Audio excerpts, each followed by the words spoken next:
வெளியே பார்த்த புகைப்படங்கள் தன்னளவில் ஒவ்வொரு புகைப்படமுமே ஒரு கதையை தாங்கி இருக்கிற புகைப்படமாக இருக்குது. நம்ம சமூகத்தில் இன்றைய சூழல் என்னவாக இருக்குது, அந்த பகுதி என்னவாக இருக்குன்றதை பிரதிபலிக்கக்கூடியதாக இருக்குது.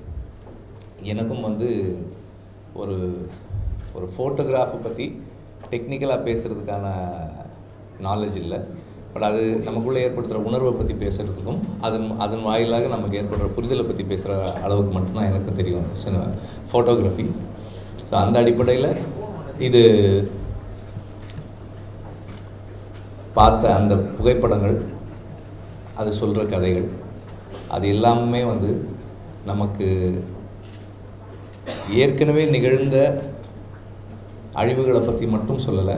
நாம் இன்னும் எவ்வளவு கவனமாக இருக்கணும், நாம் அடுத்த தலைமுறைக்கு இந்த இருக்கிற கொஞ்சம் நஞ்சமான விஷயங்களை காப்பாற்றி கொடுக்கறதுக்கு நாம் இன்னும் எவ்வளவு கவனமாக இருக்கணும், இன்னும் எவ்வளோ எல்லாரும் நம்மளால் முடிஞ்ச அளவுக்கு ஒர்க் பண்ணுன்றதை சொல்லக்கூடிய புகைப்படங்களாக இருக்குது. அந்த அடிப்படையில் ஒரு ரொம்ப ஒரு ஸ்பெஷலான ஒர்க் அப்படின்னு தான் நான் அதை பார்க்குறேன். ஏன்னா அதில் அவர் எக்ஸ்பிளைன் பண்ணிட்டு வந்தார், அது நான் என்னென்ன காரணங்களுக்காக இதை எடுத்திருக்கேன், இதன் மூலமாக என்னென்னலாம் எனக்கு தோணுதுன்னு. அவர் அது கடைசி அவர் முடிக்கும் போது எப்படி சொல்லி முடித்தார்னா, எனக்கு எந்த நம்பிக்கையுமே வரல, இதில் என்ன இந்த இடத்துல எனக்கு பெரிய நம்பிக்கைகள் தெரியல இதில் அப்படின்னு சொல்லி சொன்னார்.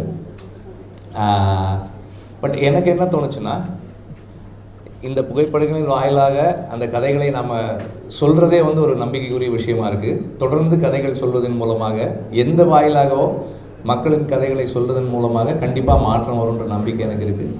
நல்லதற்கான மாற்றம் வரும், மக்களுக்கான மாற்றம் கண்டிப்பாக வரும்ன்ற நம்பிக்கை எனக்கு இருக்குது. நன்றி.